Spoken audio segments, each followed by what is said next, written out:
Good morning, my dear friends. Good morning. I think in our last class, I have taught you or I have said you something on what is the basic principle of our RCC. Okay, as I said, just I will recap the things. Okay, you have to put your reinforcement or steel rod wherever the tension comes. Okay, so because concrete is very weak in tension, but is equally very strong in compression. Say take for example, I have a something called a simply supported beam. Simply supported beam. Okay, so this beam, when it is loaded like this, okay, it will try to now bend like this. Am I right now? It will try to now bend like this. Okay, so when it tries to now bend in this fashion, okay, compressive stresses will occur here, tensile stresses will occur at the bottom. That is the reason why steel reinforcement has to be placed at the bottom.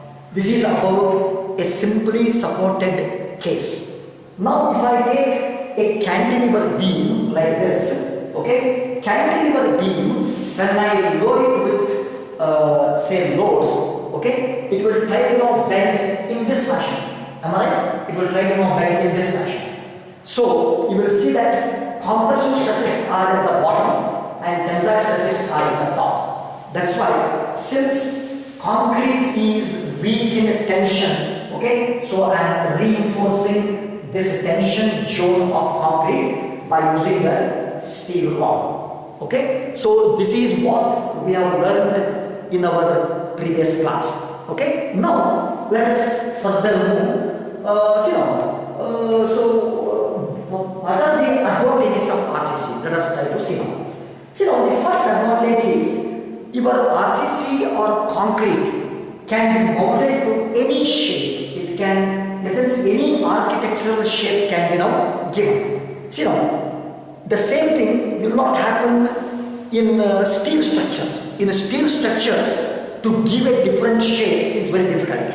Whereas this concrete, it will take any shape provided you put in a good formwork. Okay, so architecturally it can take any shape. That is the first advantage of your RCC. Second advantage is the ingredients are easily available. If you take the RCC ingredients, for example, RCC ingredients are cement, sand, aggregate, and water and steel.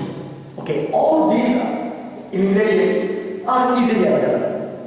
Okay, then the third advantage is, if you construct your RCC in a very good way, okay, I say that its maintenance cost is almost zero. Its maintenance cost is almost zero. Whereas steel structures, if you take, okay, every year you have to paint that steel structure, because if you don't paint it, it will corrode. Am I right, sir? It will start corroding. If you take timber structure, okay, every year you have to treat it with this termite-proof chemicals. Is right. Otherwise, the ants and all it will eat the timber. Okay. So whereas now, in case of your RCC, its maintenance cost is almost nil, almost zero, I say. Then the fourth one is RCC structures are completely fire resistant. Completely fire resistant. Say if you take wooden structures, yes, wood will catch very easily the fire, as you know. Okay. Whereas steel structures, if I take, okay, steel structure, if they are attacked by the fire, okay, the joints will fail because steel starts expanding and it creates a lot of pressure on the joints. So steel structure is also not good in fire. Whereas RCC structures, okay, they are completely fire resistant. This is another advantage. Next is strength of concrete increases with age. This is a very peculiar property of our concrete. If you take wood or say timber or if you take steel, okay, both these, as the time pass, they lose their strength. Okay, because you know that steel starts corroding, steel structures start corroding, and whereas timber starts rotting as the time passes. So I say that your steel structures or timber structures, they start losing their strength as the time passes. Whereas here in the concrete structures it is not so. Concrete starts regaining the strength as the age passes. It's because I think in your last semester you have studied the concrete technology. Concrete gains the strength by means of hydration process. Okay, so this hydration process will be there continuously in concrete. That's the reason why it gains the strength as the age is advanced. Okay, then the next advantage is grade can be easily selected. Say like for example, I want to say now 30 MPa strength for my concrete. Yes, I can easily choose the ingredients. See, I think you might have heard something called 1:2:4. What is this 1:2:4? It is 1 cement, second is 2 is sand, and 4 is aggregate. In the sense, 1 kg cement, 2 kg sand, and 4 kg aggregates. If I take this, okay, it may give me something called, say 30 MPa, 30 Newton per super strength. It will give me.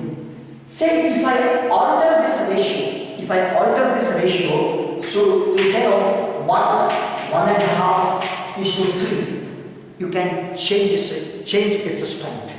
That is the beauty of this concrete. Okay, in the sense I can change the grade of concrete depending upon the strength requirement. Okay, and the last advantage was that your concrete can be made waterproof completely if your supervisions is very strict. Okay, if your RCC supervision is very strict, I can make this concrete or RCC work as completely waterproof. Okay, so now these are the different advantages of our RCC structures. But along with these advantages, it has got some disadvantages also.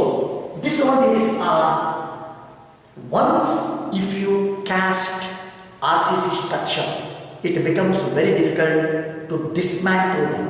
It's very difficult.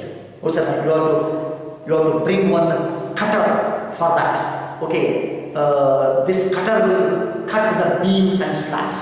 Okay, it's very difficult task. Very difficult task. So this is the disadvantage, I call it. The second one is, it requires strict quality control. Okay, it requires very strict quality control.